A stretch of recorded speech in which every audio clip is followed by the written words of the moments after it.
సంస్కృతి సంపద YouTube channel తరఫున అందరికీ స్వాగతం. శ్రీమద్ భగవద్గీత ఆధ్యాత్మిక రహస్యాలు ఈ శీర్షిక ద్వారా శ్రీ త్రినాథ్ గారు ధారావాహిక ప్రసంగం చేస్తున్నారు. వారి ధారావాహిక ప్రసంగంలో ఈ రోజు 424వ ప్రసంగం చేస్తున్నారు. శ్రీ త్రినాథ్ గారికి స్వాగతం. నమస్కారం. శ్రీమద్ భగవద్గీత ఆధ్యాత్మిక రహస్యాలు ఈ కార్యక్రమాన్ని తిలకిస్తున్నటువంటి సోదర సోదరులందరికీ కూడా హార్దిక స్వాగతం, సుస్వాగతం, నమస్సుమాంజలి. ముందుగా ధార్మికము ఆధ్యాత్మికము ఈ మధ్య ఉన్నటువంటి తేడా, మరొక తేడాని మనం చెప్పుకుందామండి. ఇది చాలా ముఖ్యమైన విషయము. భగవంతుణ్ణి గుర్తించాలి అంటే ధార్మికములో సాధ్యము కాదు, గుర్తుపెట్టుకోండి. నేను ధార్మికములోనే ఉంటాను, భౌతికములోనే ఉంటాను, స్థూలంగానే అర్థం చేసుకుంటాను, నేను దేహం అనేటువంటి విధానంలోనే ఎప్పటి వరకు మనం ఇప్పటిదాకా ఏ విధంగా ప్రయాణం చేస్తున్నానో అలాగే ప్రయాణం చేస్తాను అంటే మీరు భగవంతుణ్ణి పొందలేరు. అర్థమైందండి? భగవంతుడు ఆధ్యాత్మికము, భగవంతుడు ధార్మికము కాదు. ఆధ్యాత్మికం అనుకున్నప్పుడే విశ్వాత్మలందరికీ భగవంతుడు ఒక్కరే తండ్రి అని అర్థమవుతుంది. సో వారు మనకి ఏం తెలియచేస్తున్నారంటే, ఇప్పుడు భక్తి మార్గంలో మనకి 33 కోట్ల దేవీ దేవతలు అని చెప్తారు. కానీ ఆ దేవీ దేవతలు ఎక్కడి నుండి ఉద్భవించారు? ఏ కారణంగా 33 కోట్ల మంది దేవీ దేవతలు అయ్యారు? ఎందుకు 33 కోట్లు? 40 కోట్లు కావచ్చు, 50 కోట్లు కావచ్చు కదా. ఆ ఫిగర్ ఎక్కడి నుంచి వచ్చింది? ఈ విషయాలు ఎక్కడ అర్థం కాదండి. ఈ 33 కోట్లు ఈ భూమండలంపై సత్య త్రేతాయుగాల్లో జన్మ తీసుకుంటారు. 3 కోట్ల మంది సత్యయుగంలోను, త్రేతాయుగంలో 30 కోట్ల మంది. ఇప్పుడున్నటువంటి 850 కోట్ల మనుషులలోనే సంస్కార పరివర్తన చేసుకున్నవారు, తమో ప్రధాన సంస్కారాలతో ఉన్నటువంటి వాళ్ళు రాజయోగం అనే ప్రక్రియ ద్వారా ఆధ్యాత్మిక దృష్టికోణములో, తత్వజ్ఞాన కోణములో 7వ అధ్యాయం 3వ శ్లోకంలో చెప్పినట్లుగా కొద్దిమంది మాత్రమే నన్ను గుర్తిస్తారు అన్నప్పుడు ఆ గుర్తించినటువంటి వాళ్ళనమాట సంస్కార పరివర్తన చేసుకుంటారు. అందుకనే వాళ్ళే ఇష్టపడతారు, భగవంతుని ఇష్టపడతారు, భగవంతుని కోరుకుంటారు, భగవంతుడి కోసం ఎటువంటి త్యాగం చేయడానికనే సిద్ధపడతారు. ఇంద్రియ సుఖాలు ఇప్పటి వరకు 63 జన్మలు అనుభవం చేశాము. ఇప్పుడు ఇంద్రియ సుఖాల ద్వారా ఈ విధంగా మన ఆత్మ ఇప్పటికే కుళ్ళిపోయినటువంటి ఆత్మ ఇంకా కుళ్ళిపోతుంది. ఇప్పుడు మనం పరమాత్మ మాట వినాలి అని కేవలము ఈ 850 కోట్ల మనుషులలో 33 కోట్ల మంది మాత్రమే భావిస్తారు. అందులో ఫస్ట్ ర్యాంకులో భావించే వాళ్ళు 3 కోట్ల మంది సత్యయుగంలోను, తర్వాత 30 కోట్ల మంది త్రేతాయుగంలోను జన్మలు తీసుకుంటారు. మనుషులే దేవతలుగా మారతారు అని ఏ ధర్మములో కూడా చెప్పలేదండి. ధార్మిక జగత్తులో ఈ విషయం బహిర్గతం కాలేదు. ఆధ్యాత్మిక కోణంలో అర్థం చేసుకున్నప్పుడే మనుషులు సంస్కార పరివర్తన చేసుకుంటారు. 16వ అధ్యాయంలో దైవాసుర సంపద విభాగ యోగము, దైవీ సంపద అని అక్కడ పేరు దైవీ అని వచ్చింది కదండి. దైవీ సంస్కారాలతో ఉన్నటువంటి పరివర్తన చేసుకున్నటువంటి మనుషులే వాళ్లే దేవీ దేవతలుగా సత్య త్రేతాయుగాల్లో ఆ విధంగా అక్కడ జన్మలు తీసుకుని శ్రేష్టమైన జీవితాన్ని జీవిస్తారు. అర్థమైందండి? ఇది ముఖ్యమైనటువంటి విషయము. ఇది కేవలం ఆధ్యాత్మిక దృష్టికోణంలో మీకు అర్థమవుతుంది. లేకపోయినట్లయితే ఏదో శాస్త్రాల్లో చెప్పారు అనుకుని వదిలేస్తారు. దానివల్ల మీ జీవితం ఏమీ పరివర్తన కాదు. ఆ విధంగా నేను కూడా దేవతగా అవ్వాలి అన్న యొక్క ప్రేరణ కూడా మీకు కలగదు. మీరు ఎలాగున్నారో అలాగే ఉంటారు ఒకవేళ ధార్మిక జగత్తులోనే మీ ప్రయాణము కొనసాగించినట్లయితే. ఇది ముఖ్యమైనటువంటి భేదం అండి. మరొక భేదాన్ని మనం తదుపరి ఎపిసోడ్లో మళ్ళీ చర్చించుకుందాం. ఇప్పుడు మనం యక్ష ప్రశ్నకు వద్దాం. గత ఎపిసోడ్లో మనం ఏం చర్చించుకున్నామండి? గత ఎపిసోడ్లో ఏం చర్చించుకున్నాము? ఏమి చర్చించుకున్నామండి? అసతామన్నాము. అంటే అసత్య మార్గంలో ప్రయాణించే వాళ్ళ గతి ఏమిటి అని తెలుసుకున్నాం. అసతాపదం అనేది వచ్చు. ఇక్కడ ఏమొచ్చారు? దానికి రివర్స్లో అనమాట. కహ సతాం పంధాహ, అది అసతాం పంధాహ. పందా అంటే మార్గం అండి. అసత్య మార్గంలో, అధర్మ మార్గంలో, వక్ర మార్గంలో, ఈ దైహిక భ్రాంతిలో కూరుకుపోయిన మనుషులు, ఆ విధంగా రజో తమో సంస్కారాలతో ఉన్నటువంటి మనుషులు ప్రయాణం చేసే మార్గము అసతాం పంధా అన్నాడు. ఇప్పుడు సతాం పంధా, సద్గుణులు నడిచే మార్గము ఏమిటి? చూసారా, ఒకదానికి ఒకటి ఆ విధంగా ఎట్లా ఇస్తున్నాడు. సద్గుణులు అంటే మంచి మా గుణాలు, దివ్య గుణాలు, దైవీ సంస్కారాలు, దేవీ దేవతా సంస్కారాలు ఆ విధంగా అలవరుచుకొని ఆ విధంగా జీవితాన్ని కొనసాగిస్తున్నటువంటి వాళ్ళ మార్గము ఏమిటి? ఏమన్నాడు? సద్గుణులు నడిచే మార్గం ఏంటి? కహ సతాం పంధాహ. ఇది క్వశ్చన్ అండి. దీనికి యుధిష్ఠిరుడు సమాధానం అద్భుతంగా ఉంటుందండి. చాలా చక్క తెలివైన వాడు అనమాట యుధిష్ఠిరుడు. ధర్మరాజు అని ఎందుకు పేరు పెట్టారు? ధర్మ మార్గాన్ని మనుషులందరినీ ధర్మ మార్గంలో నడిపించడానికి తగిన ప్రేరణ ఇచ్చేటువంటి వాడనమాట. యుధిష్ఠిరుడు అంటే ఏంటి? యుద్ధములో స్థిరంగా ఉన్నవాడు. యుద్ధం అంటే బాహ్య యుద్ధం కాదండి, ఆంతరిక విషయ వికారాల యుద్ధము, దేహాభిమానముతో యుద్ధము. అదేవిధంగా ఈ వస్తు వైభవాలు, ఇవన్నీ ఇంద్రియ సుఖాలు, ఇవన్నీ మన ఆత్మని ఇప్పటికే చాలా ధ్వంసం చేశాయి, పాడు చేశాయి, తమో ప్రధాన స్థితికి తీసుకుని వచ్చాయి. ఇప్పుడు దీని నుండి మనము ఆంతరిక యుద్ధం అంటే ఏంటంటే ఈ రాజయోగం అనే ప్రక్రియ ద్వారా విషయ వికారాలను మనం తొలగించుకొని సత్య మార్గంలో ప్రయాణించడంలో స్థిరంగా ఉండేవాడు యుధిష్ఠిరుడు. సో యుధిష్ఠిరుడి సమాధానం ఒక్కసారి అర్థం చేసుకోండి. ఏం చెప్తున్నాడు? సత్యం సతాం పంధాహ. సత్యమే అన్నాడు. సత్యమే సజ్జనుల మార్గము అన్నాడు. సజ్జనులు దుర్జనులు, దుర్జనుల గురించి మనం తెలుసుకున్నాం. వాడు విషయ వికారాల వల్ల కూరుకుపోయి అదే ఆనందాన్ని, దానికోసమే ఈ మనుష్య జీవితం ఉన్నది అని ఆ విధంగా అర్థం చేసుకుని వాళ్ళు ఆ విధంగా కాలక్షేపం చేసేస్తారు. వాళ్ళు జీవితాన్ని జీవించరండి, జీవితాన్ని గడుపుతారు. స్పెండింగ్, లివింగ్ కాదు. లివింగ్ అంటే జీవించటం, స్పెండింగ్ అంటే గడపటం.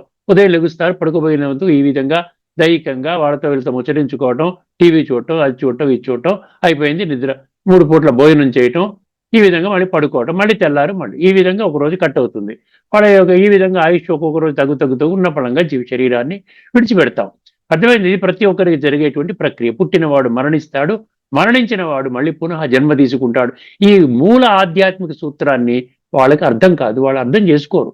జన్మరాహిత్యం అంటే చెప్తారు కాబట్టి, ఎందుకంటే అత్యధిక శాతం మనుషులు ఆ విధమైనటువంటి భావనతో ఉన్నారు కాబట్టి దానితోనే వాళ్ళు మెజారిటీ ఒపీనియన్తోనే వెళ్ళిపోతారు. కానీ భగవంతుడు ఏమంటున్నాడు? మైక్రోస్కోపిక్ మైనారిటీ అంటాడు, మినిస్క్యూల్ అంటాడు. అర్థమైందండి? కేవలం కొద్ది సంఖ్యలోని మనుషులు మాత్రమే దైవీ సంస్కారాలను పెంపొందించుకునే ఆ ప్రయాణం చేసుకుంటూ సద్గుణాలను తెచ్చుకుంటూ పరమాత్మ మార్గంలో వెళుతూ సంస్కార పరివర్తన చేసుకుని రేపు రాబోయేటువంటి సత్యత్రేతాయుగాల్లో శ్రేష్టమైన జన్మలు పొందుతారు. దీని యొక్క ఒకసారి భావానికి వెళ్తే, లోతైన భావం చూసినట్టయితే మీకు అర్థమవుతుంది. ఏమంటున్నాడండి? సత్యమే సజ్జనుల మార్గం అంటే ఏమిటి? సత్యాచరణ, నిజాయతి, ధర్మానికి నిబద్ధత, ఇదే సద్గుణుల నిజమైన పంధ. పంధ అంటే మార్గము. అర్థమైందండి? ఇదనమాట. తర్వాత లోతైన భావం ఏంటి? సతాం అంటే సద్గుణులు, ధర్మవంతులు, నిజాయితీగా జీవించేవారు. నిజాయితీగా జీవించేవారు వాళ్ళు నడిచే మార్గం ఏమిటి? సత్య మార్గం. ఎందుకంటే సత్యము ధర్మానికి ప్రాణం. ధర్మము సత్యము అంతా ఒకటేనండి. కానీ ఏమైంది? ఇప్పుడు సత్యం వధ, ధర్మం చర అంటూ మనము చెప్తున్నారు మనకి. అయినా కూడా మనం మామూలుగా అది ఏదో ఎవరి కోసం చెప్తున్నారా అని అనుకుంటాం. కానీ మన జీవితాన్ని ఇది ప్రభావితం చేస్తుంది, మన జీవితాన్ని దిగజారుస్తుంది అన్నటువంటి ఆలోచన ఎవరికి కలగటం లేదు. అది సత్యం ధర్మానికి ప్రాణం. సత్యం వల్ల భయం ఉండదు, సత్యము చిత్తశుద్ధి ఇస్తుంది. సత్య మార్గంలో వెళితే ఎవరికి భయపడక్కర్లేదండి. ఇప్పుడు సత్యమైన విషయాలు మనం చర్చించుకుంటున్నాం, ఎవరికి భయపడాలి? మీరు ప్రూవ్ చేసుకోవాలి నిజంగా సత్యమా కాదా. లక్షల మంది సత్య మార్గంలో నడుస్తున్నారంట, మనం నిజంగా నడుస్తున్నారా లేదా అని తెలుసుకోవాల్సిన బాధ్యత మీది. సత్యం చెప్పేవాడు ఎప్పుడు కూడా భయపడాల్సిన పని లేదండి. ఇక్కడ అందుకని ఏం చెప్తున్నాడు ఇక్కడ యుధిష్ఠిరుడు? సత్యం వల్ల భయం ఉండదు. భగవద్గీతలో మొదటి గుణం, 26 దివ్య గుణాలలో మొదటి గుణం ఏంటండి? ఆ భయం అన్నాడు. భయం, ఫియర్లెస్నెస్. సత్య మార్గంలో నడిచేవాడు మంచిగా చక్కగా తన మార్గంలో నిర్భయంగా నడుస్తాడనమాట. ఎవ్వరికి భయపడాల్సిన పని లేదు, ఏమి సంకోచించవలసిన పని లేదు. అసత్య మార్గంలో వంకర టింకరగా నడిచిన వాడు అధర్మాన్ని సద్ధర్మంగా ఆ విధంగా భావిస్తూ నడిచేవాడు భయపడాలి. ఎవరన్నా పాయింట్అవుట్ చేస్తారు కదా, దీనికి ఈ క్వశ్చన్ అడిగితే సమాధానం లేదు కదా అని వాళ్ళు భయపడాలి. సత్య మార్గంలో నడిచేవాడికి భయం ఎందుకు ఉంటుందండి? అవసరం లేదు. అదిగా చెప్తున్నాడు. సత్యము వల్ల భయము ఉండదు, సత్యము చిత్తశుద్ధి ఇస్తుంది, సత్యము స్థిరత్వము, శాంతిని ప్రసాదిస్తుంది. చూసారా? 16వ అధ్యాయంలో అదే చెప్పాడు. దైవీ సంపద. దైవీ సంపద అంటే ఏమిటి? మొదటి 3 శ్లోకాల్లో అభయం సత్వ సంశుద్ధి జ్ఞాన యోగ వ్యవస్థితి దానం దమశ్చ యజ్ఞశ్చ స్వాధ్యాయ తపమార్జవం అహింస సత్యం అక్రోధ సత్యం వచ్చింది చూసారా, అహింస సత్యం అక్రోధ త్యాగ శాంతి అపైషునం దయాభూతేష్వలోలుప్త్వం మార్దవం శ్రీరచాపలం తేజ క్షమా ధృతి శౌచం అద్రోహో నాతిమానిత భవంతి సంపదం దైవీం అభిజాతస్య భారత. భగవంతుడు ఏమంటున్నాడు, హే అర్జున, హే ఈ విధంగా ఉన్న సత్య మార్గంలో నడిచేటువంటి అందరూ అర్జునుడు, జ్ఞానార్జునుడు, మీరు సత్యమా ఈ విధంగా 26 దివ్య గుణాలతోనే మీరు జన్మ తీసుకున్నారు సత్యయుగం ఆరంభములో. అర్థమైందండి. అందుకని ఏమైనా వారు ఎవరికి భయపడరు. సత్యము చిత్తశుద్ధి ఇస్తుంది, సత్యము స్థిరత్వము శాంతిని ప్రసాదిస్తుంది. దైవీ సంపదని చెప్పుకున్న సత్యము, అహింస, దమ, శౌచము, దయ ఇవన్నీ ఉన్నాయి కదా 26 దివ్య గుణాలు చెప్పాను. మీరు చదువుకోండి 16వ అధ్యాయంలోని మొదటి 3 శ్లోకాలు. ఇవే దివ్య గుణాల మార్గము, సత్పథం అన్నాడు. అదేవిధంగా 4వ అధ్యాయంలోని 39వ శ్లోకం, 4:39. ఎవరండి మార్గంలో నడిచేది? భగవంతుడి పట్ల అపారమైన శ్రద్ధ, జీవితాన్ని సమూలంగా సాత్వికంగా తయారు చేసుకోవడంలో అత్యంత శ్రద్ధ ఉన్నటువంటి కొద్ది మందికి మాత్రమే. శ్రద్ధావాన్ లభతే జ్ఞానం తత్పర సంయతే ఇంద్రియ జ్ఞానం లబ్ధ్వా పరాం శాంతిం అచిరేణ అధిగచ్చతి. ఒక క్షణంలో పరమశాంతి అంటున్నాడు 4:39. సత్యనిష్టతో ఉన్నవాడికి మాత్రమే జ్ఞానము లభిస్తుంది అని అందుకని ఆ శ్లోకాన్ని ఇచ్చాడు. తర్వాత మళ్ళీ ఏమిచ్చాడు? సత్యం 16వ అధ్యాయంలోని 2వ శ్లోకం ఇచ్చాడు. చెప్పాను కదా, అహింస సత్యం అక్రోధ. ఇప్పుడు అనుకున్నాం అందులో సత్యం అన్న పదం ఉంది కాబట్టి అది ఇచ్చాడు. మళ్ళీ 17వ అధ్యాయంలో 15వ శ్లోకం రాసుకోండి. ఎందుకంటే ప్రతిదాన్ని నేను ఏమడుగుతున్నాను, నేను నా గీతతో సంబంధాన్ని మీకు చెప్తున్నాను. గీత ఉన్నదే, గీత కంటే సర్వశ్రేష్ఠ జ్ఞానం ఈ ప్రపంచంలో మీరు 3 లోకాలు వెతికినా ఎవరి ద్వారా కూడా దొరకదు. ఎవరైనా చెప్పారు అంటే వాళ్ళు మిమ్మల్ని మోసం చేస్తున్నారని గ్రహించండి. అర్థమైంది. గీతలోనే 7వ అధ్యాయం 2వ శ్లోకంలోనే భగవంతుడే ప్రకటించడం జరిగింది. జ్ఞానం తేహం సవిజ్ఞానం ఇదం వక్ష్యామి అశేషత యజ్ఞాత్వా నేహ భూయో అన్యత్ జ్ఞాతవ్యం అవశిష్యతే. నేను జ్ఞానము విజ్ఞానము అంటే ఆధ్యాత్మిక జ్ఞానము, ఆ ఆధ్యాత్మిక జ్ఞానాన్ని జీవితంలో అన్వయించుకొని ఆ అనుభవం చేసే విజ్ఞానము, నాలెడ్జ్ మరియు విజ్డమ్ 2 ఇస్తున్నాను. ఈ 2 ఇది కూడా ఏమన్నాడు మళ్ళీ, అశేషత అంటే సంపూర్ణంగా ఇస్తున్నాను. అర్థమైందండి. ట్రూ, యాక్యురేట్, కంప్లీట్ అన్నమాట. ఇస్తున్నాను. ఈ 2 తెలుసుకున్న తర్వాత నీకు ఇహ అంటే ఈ లోకములో ఇంకా వేరే ఇతర జ్ఞానము కొరకు వెతకనవసరము లేదు. భగవాను వాచ 7వ అధ్యాయంలోని 2వ శ్లోకం. అందుకని ఇక్కడ ఏమంటున్నాడు, 17 ఏమంటున్నాడు, అనుద్వేగకరం వాక్యం సత్యం ప్రియహితం చయత్ స్వాధ్యాయాభ్యసనం చైవ వాంగ్మయం తపవుచ్యతే. అక్కడ వాక్కు యొక్క తపస్సు గురించి చెబుతూ అక్కడ సత్యమే, మీ నోటి నుండి సత్యమే రావాలి. అర్థమైందండి. అనుద్వేగకరం, ఎవరికి ఉద్వేగాన్ని కలిగించకూడదు. సత్యం ప్రియహితం చేయత్ అన్నాడు. అందరికి ప్రియమైన విధంగా మీరు మాట్లాడాలి. ఎంత చక్కగా చెప్తున్నాడు. ఇవన్నీ మనం విస్మరించుకున్నాం. ఒక్క ద్వాపర యుగంలో అర్జునుడికి మాత్రమే సంబంధించింది, మొత్తం అంతా ఆయనకే. మనం మాత్రం యథాతథంగా అదే విధంగా ఏ విధంగా నడుచుకుంటూ ఒక 5 నిమిషాలు ఏదో మనం రామకృష్ణ అనుకుంటూ మన జీవితాన్ని ఆ విధంగా గడపాలి అని అనుకుంటున్నాం ఇప్పటిదాకా. అని భగవంతుడు అంటున్నాడు, ఆ విధంగా గడిపితే మీరు అతి త్వరలో స్థాపన కాబడే సత్య త్రేతాయుగంలో జన్మలు తీసుకోలేరు. సత్య మార్గంలో నడిచిన వాళ్ళు మాత్రమే సత్యయుగంలోకి వెళ్తారు. అందుకనే ఆ యుగం పేరు కూడా ఏం పెట్టారు, సత్యయుగము అని పెట్టారు.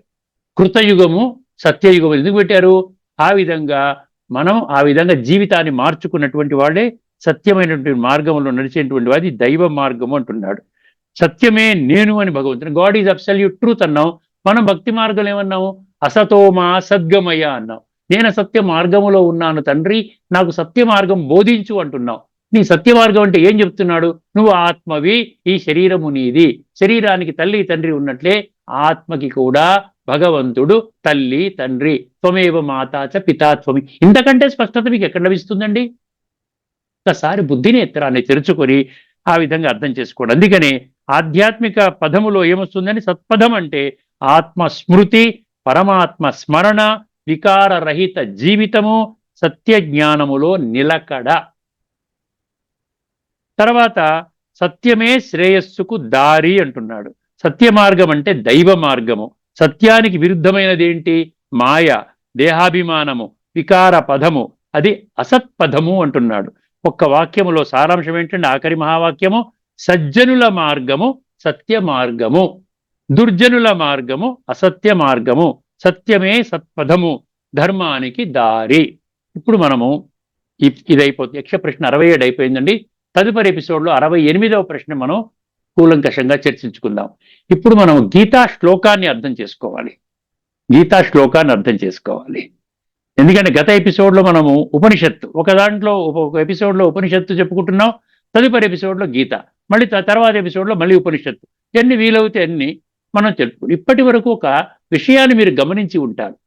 ఉపనిషత్తుల్లో కూడా, లేకపోతే యక్ష ప్రశ్నలు కానివ్వండి, ఇదివరకు చర్చించుకున్నటువంటి మన పతంజలి యోగ సూత్రాలు, అష్టాంగ యోగ సూత్రాల్లో కానివ్వండి, భజగోవింద యోగ, ఆ విధంగా 33 ఎపిసోడ్స్ భజగోవింద శ్లోకాల యొక్క విశ్లేషణలో కానివ్వండి, మనం ఇప్పటి వరకు భగవంతుడు నిరాకార తత్వాన్నే బోధించాడండి. భగవంతుడు సాకారము అని ఎక్కడా కూడా చెప్పలేదు. రాబోయే ఎపిసోడ్స్లో కూడా ఎన్ని ఉపనిషత్తు మంత్రాలు అంటే అన్ని ఉపనిషత్తు మంత్రాలు మీ దృష్టికి తీసుకొని వస్తాను. ఎక్కడా కూడా భగవంతుడు దేహధారి అని ఎక్కడ చెప్పబడలేదు. ఎందుకంటే దేహధారికి ఉన్నటువంటి లక్షణాలు గీతలో చాలా స్పష్టంగా వర్ణించటం జరిగింది. 33 కోట్ల దేవీ దేవతలు కూడా భగవంతుడు కాదు అని ఆ విధంగా కుండ బద్దలు కొట్టినట్లు చెప్పేటువంటి 2 శ్లోకాలు మీ ముందు ఉంచబోతున్నానండి. దేవతలు వేరే, నేను వేరే. మీరు ఒక దేవతా విగ్రహాన్ని పూజించి భగవంతుడా అంటున్నారు, కానీ భగవంతుడికి చేరటం లేదు.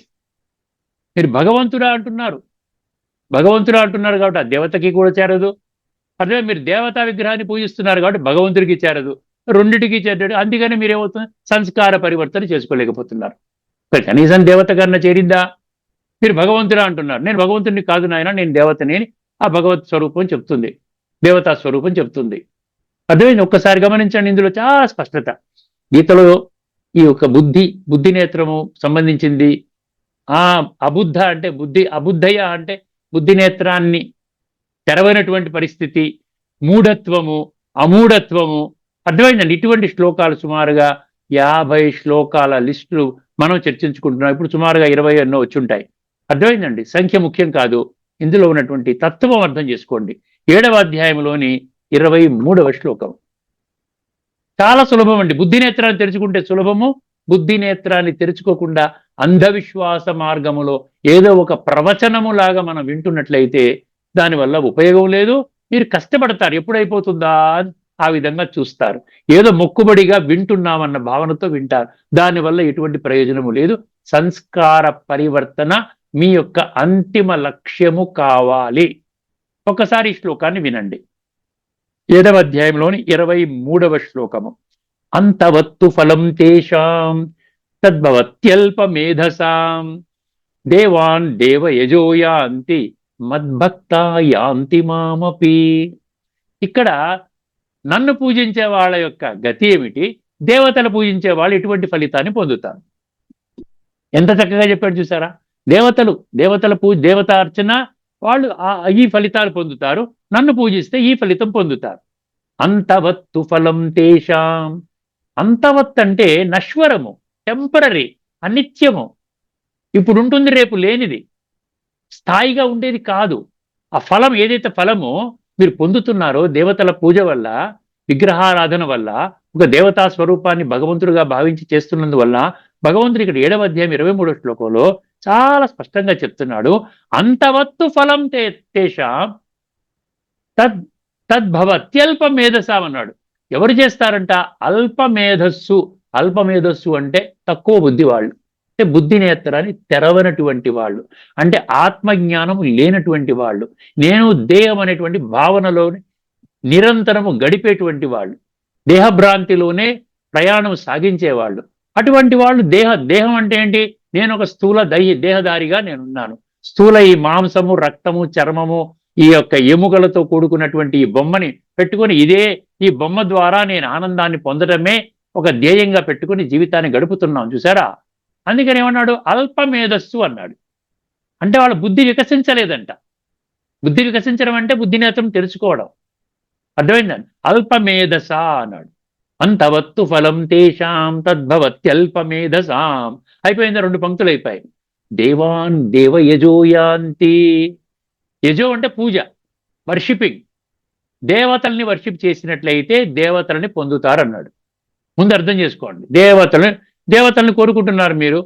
దేవతలు, ఏ దేవతా స్వరూపాన్ని, ఒక దేవతా విగ్రహాన్ని, 33 కోట్ల దేవీ దేవతలు ఉన్న శాస్త్రాలు వివరించారు. వాళ్ళని మీరు పూజ చేసుకుంటున్నారు. ఈ విధంగా మందిరాల్లో కొలుస్తున్నారు, తీర్థయాత్రకు వెళుతున్నారు, ఇంట్లో పూజా మందిరంలో కూడా అందరి దేవతల్ని బొమ్మలు పెట్టుకున్నారు, పూజ చేస్తున్నారు.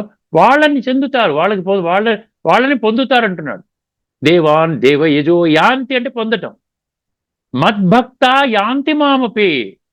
కానీ నన్ను పూజించే వాళ్ళు, నన్ను ఆరాధించే వాళ్ళు, నన్ను గుర్తించి నేను చెప్పిన మార్గంలో నడుచుకున్నటువంటి వాళ్ళు నన్ను పొందుతారు. నన్ను పొందడం అంటే ఏమిటి? భగవంతుణ్ణి పొందటం అంటే భగవంతుడి యొక్క సత్యమైన వారసత్వాన్ని పొందటం. భగవంతుడి సత్యమైన వారసత్వము సత్యత్రేతాయుగాల్లో శ్రేష్టమైన జన్మలు తీసుకోవటం. అంటే ఈ 33 కోట్ల జన్మలు ఏవైతే ఉన్నాయో సత్యత్రేతాయుగాల్లో, అందులో మనం రావడం అన్నమాట. ముఖ్యంగా ఇంకా చెప్పాలంటే 3 కోట్ల మందిలోనే సత్యయుగములో మనం జన్మ తీసుకోవడానికే మనం చేస్తున్న పురుషార్థము. అది ఏమంటున్నాడు? మద్భక్త యాంతి మాపి అన్నాడు కదా. ఏ భక్తులైతే నన్ను పూజిస్తారో వాళ్ళకి నేను ఏమి రిజర్వ్ చేశాను? 2 యుగాలు సత్యయుగము, త్రేతాయుగము అంటే అరకల్పము వాళ్ళ కోసం నేను రిజర్వ్ చేశాను. నన్ను తెలుసుకోలేనటువంటి వాళ్ళు, నన్ను గుర్తించలేని వాళ్ళు, నా పేరు మీద ఇంకెవరినో పూజించే వాళ్ళని నా యొక్క వారసత్వానికి అర్హత లేదు. No entry into the coming golden and silver ages, Satya Treta యుగాలు అంటున్నాడు. సో దేవతల్ని పూజించే వాళ్ళు దేవతల్ని పొందుతారంటే అర్థం ఏంటి ఒకసారి గమనించండి. దేవతల్ని పూజించే వాళ్ళు దేవతలకు చేరుకుంటారంటే అర్థం ఏంటి? వాళ్ళు సత్య త్రేతాయుగాల్లోకి రారు కాబట్టి మళ్ళీ దేవతల పూజ ఎక్కడ ప్రారంభమైంది? ద్వాపర యుగము, కలియుగములో దేవతల పూజ ప్రారంభమైంది. అక్కడ భగవంతుడు నిరాకారు భగవంతుడు అనేవాడు లేడు. అక్కడ భగవంతుణ్ణి మనము సత్య త్రేతాయుగంలో ఉన్నటువంటి 33 కోట్ల దేవీ దేవతలు వాళ్ళే ఆ విధంగా దిగుతూ వాళ్ళు ఒక దేవత ప్రతిమల్లాగా ఈ గుడులు, గోపురాల్లో, మందిరాల్లో, పూజా గృహాల్లో ఉన్నారు. వాళ్ళని మనం పూజిస్తున్నాం. అంటే దేవతల్ని పొందుతాము అంటే మళ్ళీ మనము ద్వాపర యుగములో కానీ కలియుగములో కానీ జన్మ తీసుకుంటాము. అంతవత్తు ఫలం తేషాం తద్భవత్యల్పమేధసాం దేవాన్ దేవయజోయాంతి మద్భక్త యాంతి మామపి.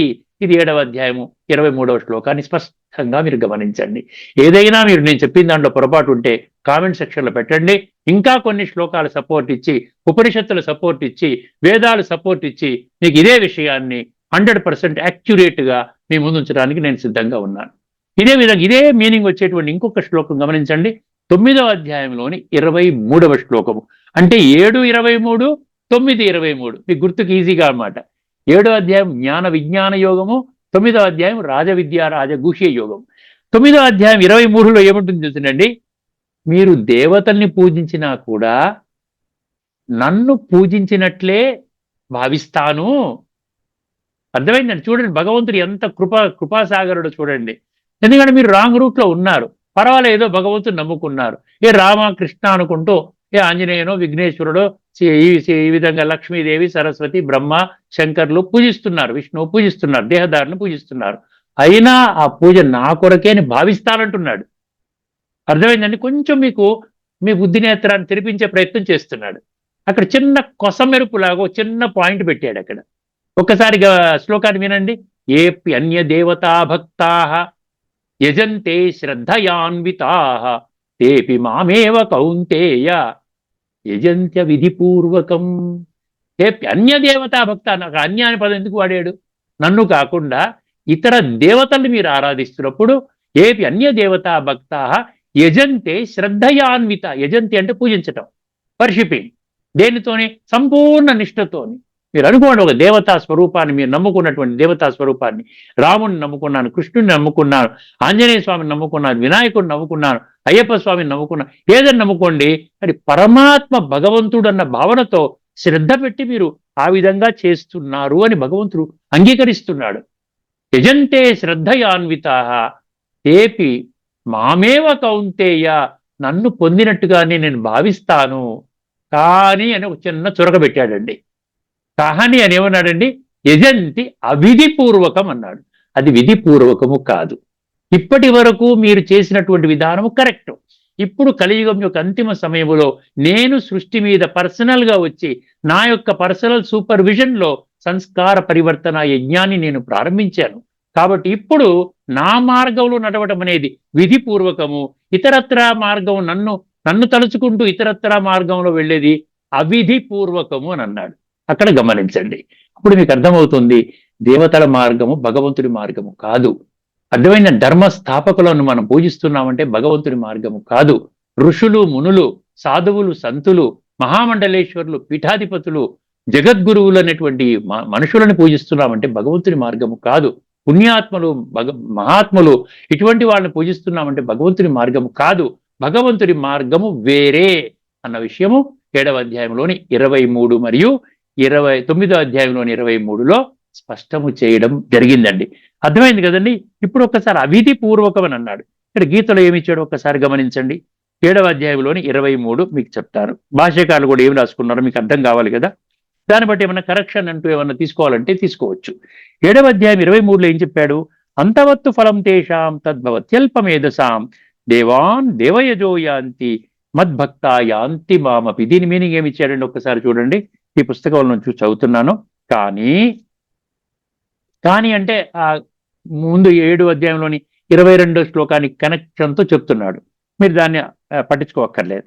ఈ సకామ భక్తులు అంటే ఏమిటండి? నిష్కామ భక్తులు కాదు, కోరికలను ఆధారంగా భక్తి చేసేవాళ్ళు. ఇదిగోండి, మా అమ్మాయికి మంచి సంబంధం దొరకాలి, అందుకని నేను వ్రతం చేస్తున్నాను, అందుకని పూజ చేస్తున్నాను, అభిషేకం చేస్తున్నాను, అర్చన చేస్తున్నాను, యజ్ఞం చేస్తున్నాను, దానపుణ్యం చేస్తున్నాను, ఈ కోరిక కోసం. అందుకని సకామ భక్తులు బ్రాకెట్లు ఏమిచ్చాడు తెలిసిన, అల్పబుద్ధులు అన్నాడు. అల్పబుద్ధి అంటే కొన్ని చిన్న చిన్న కోరికలు కోరుకుంటారంట. భగవంతుడేమో అరకల్పము సత్యత్రేతాయుగాల్లో శ్రేష్టమైన జన్మని ప్రసాదిస్తుంటే చిన్న కోరికలు కోరుకుంటాం. ఏదో విధంగా నేను ప్రమోషన్ రావాలి, ఫలానా దాంట్లో ఇంక్రిమెంట్ పోయింది, లేకుండా వ్యాపారంలో కొంత అభివృద్ధి చెందాలి, ఈ విధంగా ఇటువంటి ఒక ఇల్లు కట్టుకోవాలి, ఒక కారు కొనుక్కోవాలి, ఇటువంటి చిన్న చిన్న కోరికలు, ఒక జన్మకి మాత్రమే పరిమితి అయ్యేటువంటి కోరికలను అల్ప కోరికలు అంటారు. ఈ సకామ భక్తులు అల్పబుద్ధులు పొందేటి ఫలములు కూడా నశ్వరములు అన్నాడు. నశ్వరములు అంటే ఇవన్నీ టెంపరీ అని అర్థం అనమాట. అనిత్యము, అశాశ్వతము అని అర్థం. అన్య దేవతలను పూజించువారు ఆ దేవతలనే చేరుదురు. అండర్లైన్ చేసుకోండి. అన్య దేవతలను పూజించేవారు ఆ దేవతలనే చేరుదురు. కానీ నా భక్తులు ఏ విధముగా ఆరాధించినను వారి వాంఛలనే కాక చివరికి నన్నే పొందుదురు. నన్నే పొందుదురు అంటే నేను స్థాపన చేయబోయేటువంటి సత్యత్రేతాయుగాల్లో శ్రేష్టమైన జన్మలు పొందుతారంటే అది స్వర్గ వారసత్వాన్ని పొందుతారు. ఇప్పుడు 9వ అధ్యాయంలోని 23 ఒక్కటి చదువుకొని మనం ముగించుకుందామండి. రాజవిద్య రాజగుహ్య యోగంలో 23 ఏప్యన్య దేవతా భక్తా యజంతే శ్రద్ధయాన్వితా తేపి మామేవ కౌంతేయ యజంత్య అవిధిపూర్వకం అన్నట్టు చూసారా. ఒక్కసారి గమనించండి ఏమంటున్నాడు ఇక్కడ. ఓ అర్జున, శ్రద్ధాన్వితులైన సకామ భక్తులు, ఇక్కడ కూడా సకామ అన్నాడు, నిష్కామ అనలేదు. అర్థమైందండి. సకామ భక్తులు ఇతర దేవతలను పూజించినప్పటికీ వారు నన్ను పూజించినట్లే. ఇక్కడ కొంచెం మీకు రిలీఫ్ ఇచ్చాడనమాట. కానీ వారి పూజలు అవిధి పూర్వకములైనవి, అనగా అజ్ఞానముతో కూడినవి. డైరెక్ట్గా మీరు పరమాత్మ వారసత్వం తీసుకోవడానికి భగవంతుడు ఆహ్వానం పలుకుతుంటే మీరు ఇంకా వయావయా మార్గంలో వెళ్తున్నారు. అందుకనే అవిధి పూర్వకం అన్నాడండి. అర్థమైందని ఇక్కడితో మన చర్చను ముగించుకుందాం.